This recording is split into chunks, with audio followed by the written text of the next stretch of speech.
Okay guys, so today's little video is going to be about the Bethania to Logan Village, then connected to the Beaudesert railway line, and I'm at Logan Village right now.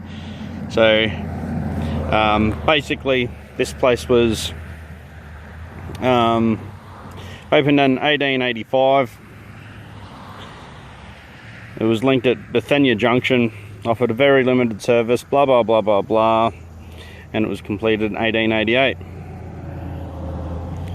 In 1915, Logan Village became a railway junction, and Logan Village to Tamborine and Canungra tramway was carried out, was built around that time, and it carried out freight until 1955. And the regular service on the Beenleigh line ceased in 1996. Then it reopened for a short-lived period as a tourist attraction in 2003. Okay, so this is what I'm going to touch on, but I'll just take you over here as well.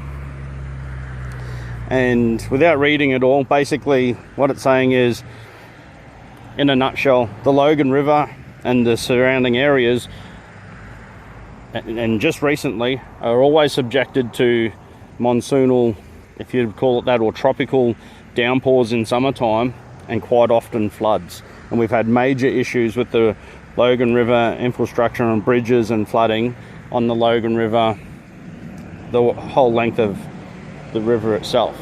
So, and I'll just give you a little shot of where we are.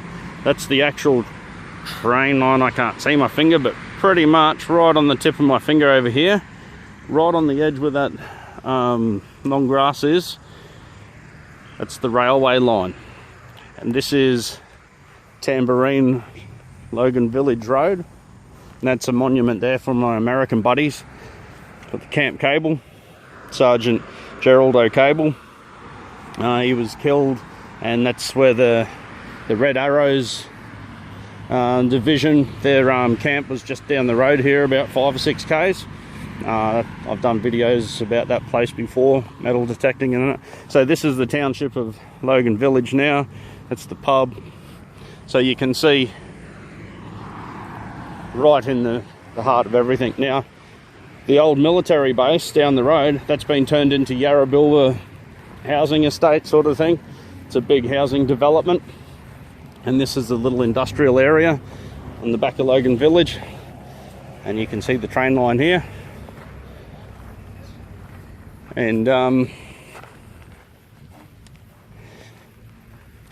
yeah, so the train line was still operational up until 2006. But then it was it's now going to be turned into a tourist rail trail, or basically a footpath or a bike path for pedestrians to take a leisurely stroll or push bike ride.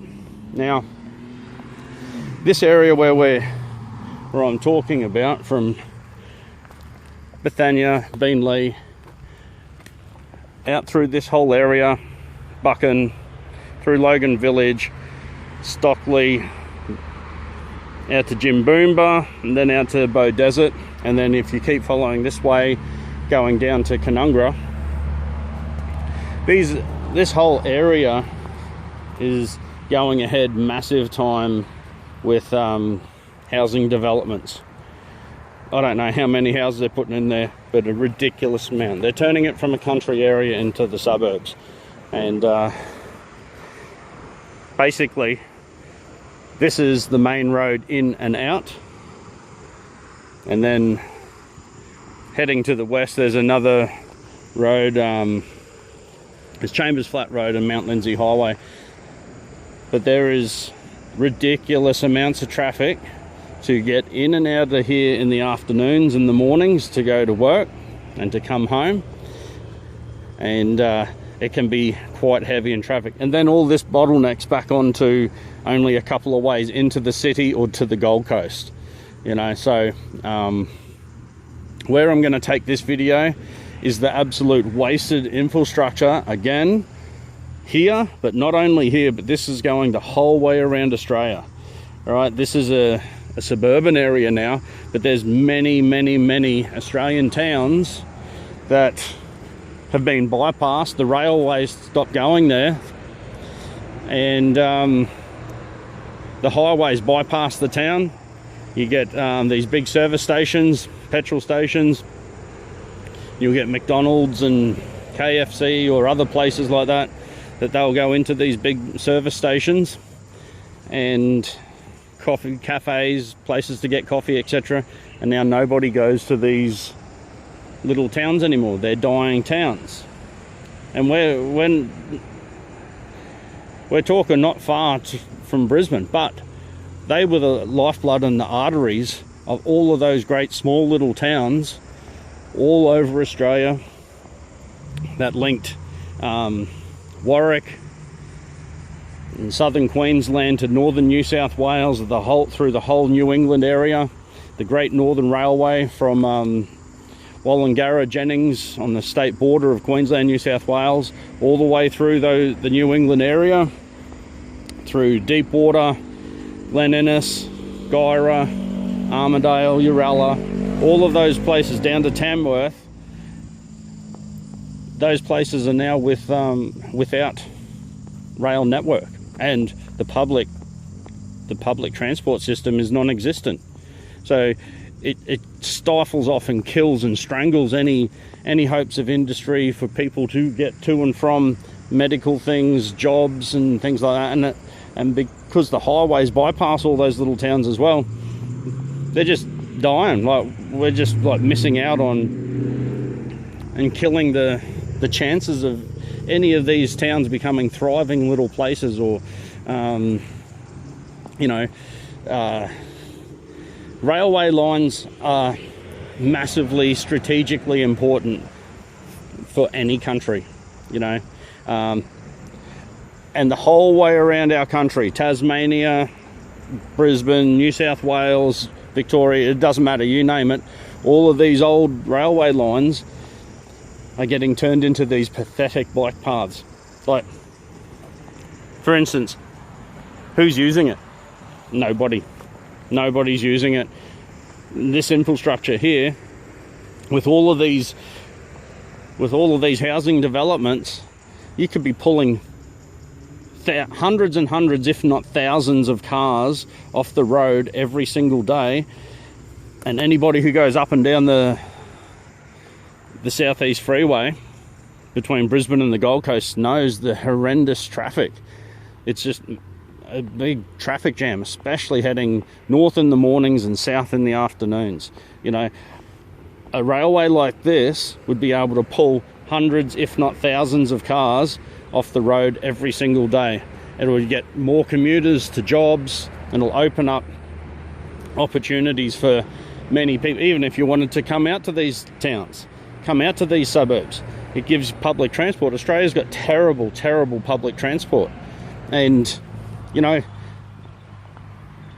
when you think about buying the land, there's talk of high-speed rails and a new railway line going out Western Queensland down to Western New South Wales back into Victoria, and then there's also more talk of high-speed rail going down the east coast as well.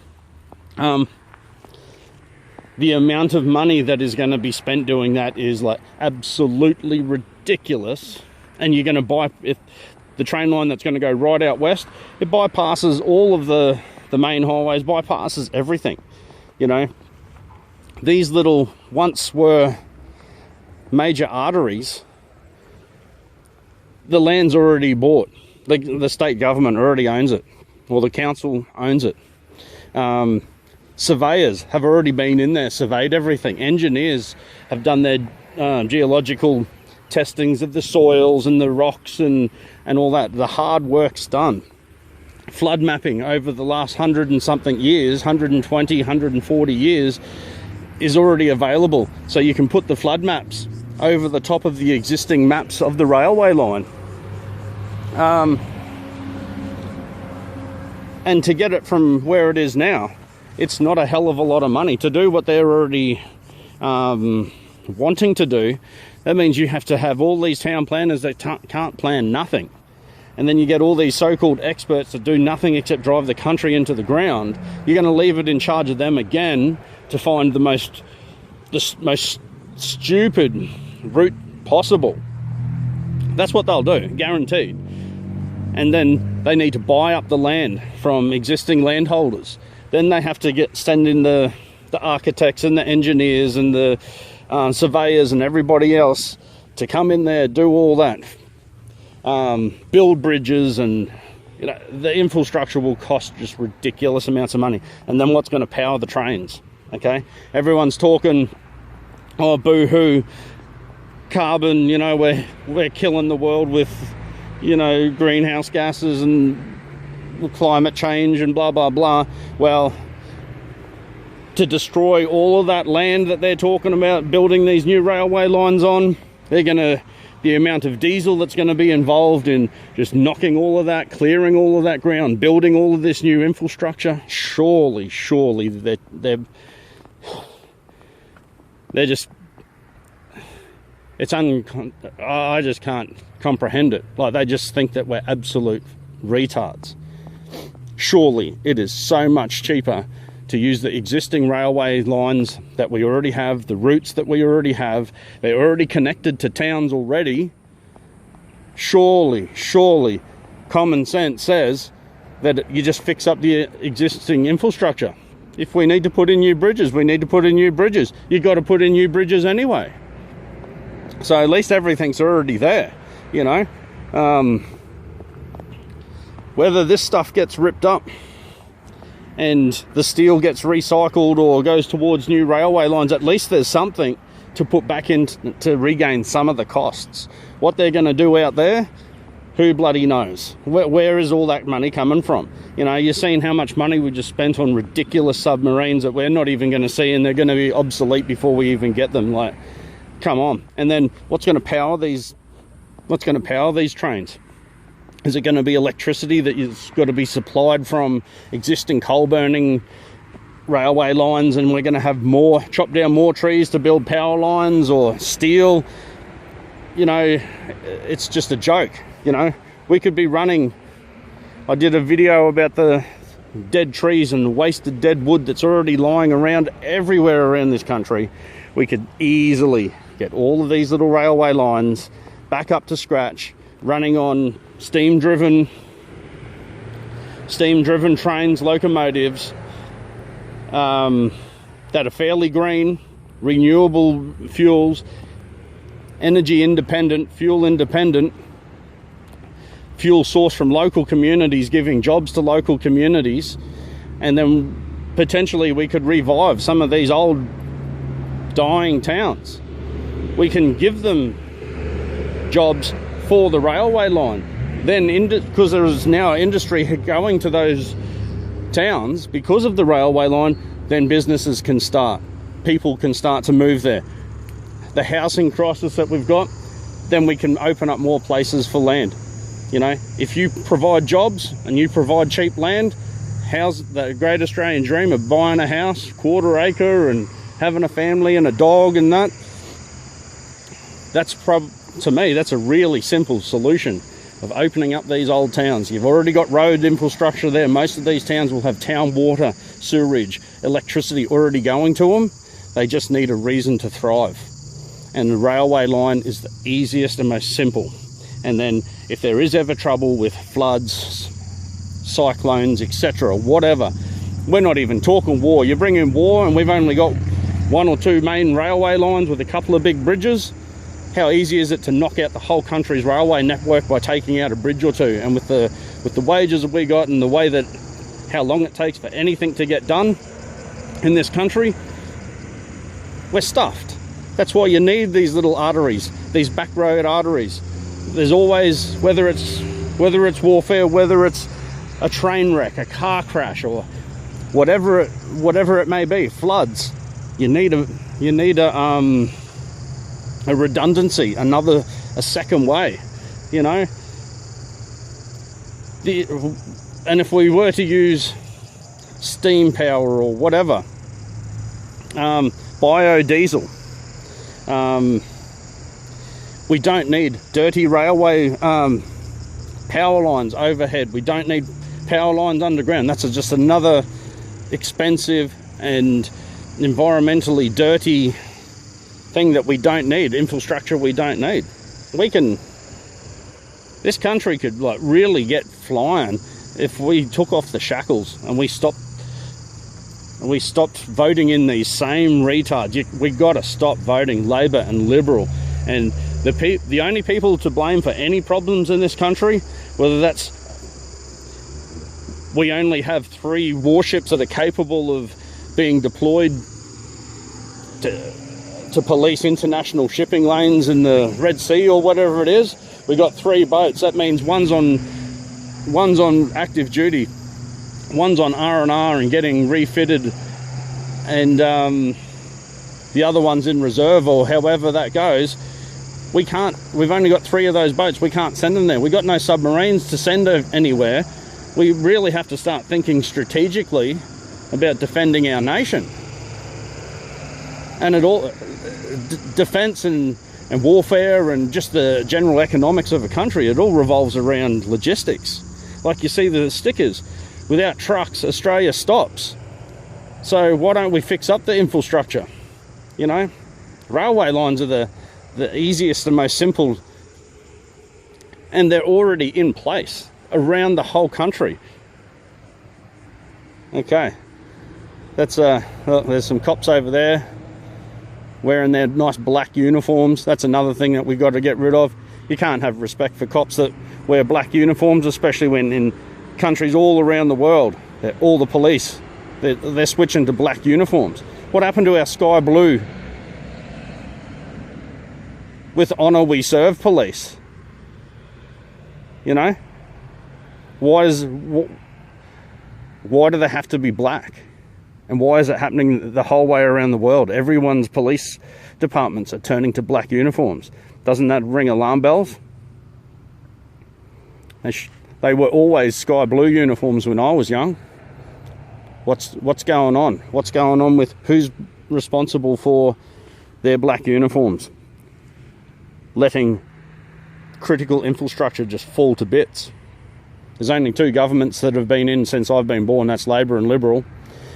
They're to blame. There's nobody else to blame, except, I suppose, the people who keep voting them in. And if you vote for Labor because your dad voted for Labor and your granddad voted for Labor, that means you're retarded. That means you don't open your mind. You should exercise your mind by thinking a little bit.